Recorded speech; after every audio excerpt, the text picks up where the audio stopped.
20th century. But one of the hardest fought wars of all was in 1973, when Egypt and Syria launched a surprise attack on Israel on the Jewish holiday of Yom Kippur.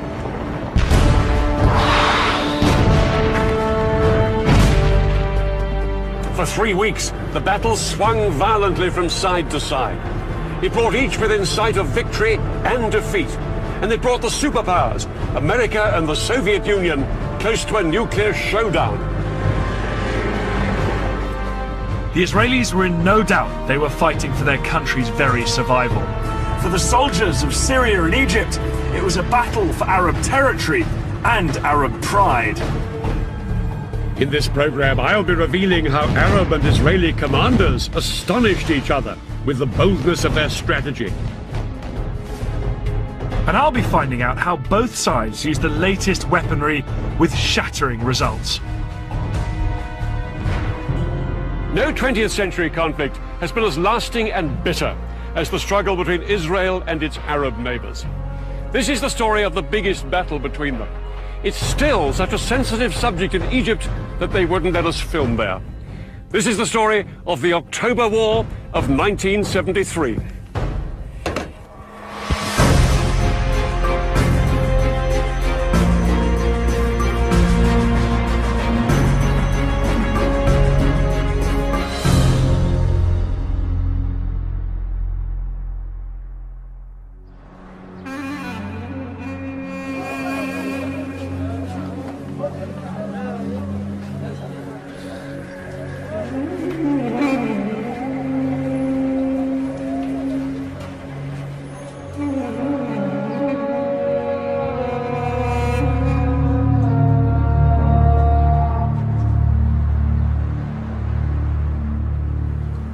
This concrete security barrier here runs through Jerusalem and hundreds of miles to the north and the south.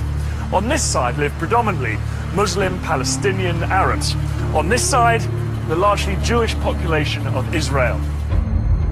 The 8-meter-high barrier, which the Israelis started building in 2002, is the most powerful symbol of the hostility between Jews and Arabs, which still remains after nearly a century of conflict.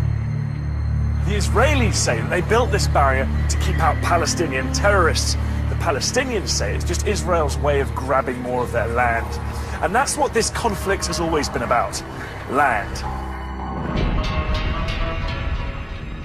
Land known at the beginning of the 20th century as Palestine. Back in 1917, the British controlled Palestine, and they promised the Jews a homeland here.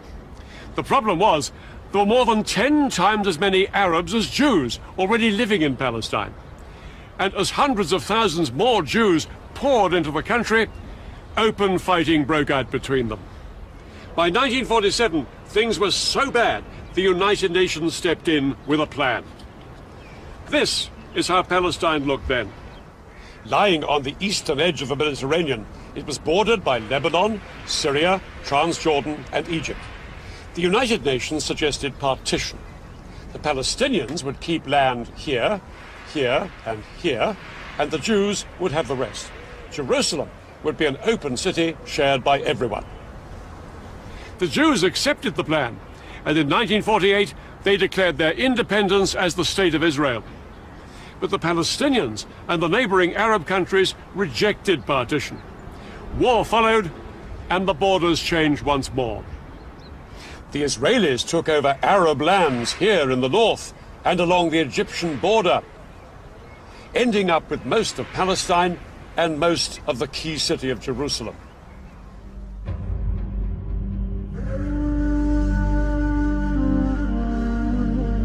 Tens of thousands of Palestinians fled or were expelled from their homes. These refugees headed to neighboring Arab countries, creating a refugee crisis that lasts to this day. One night everyone was awakened to the sound of people. Go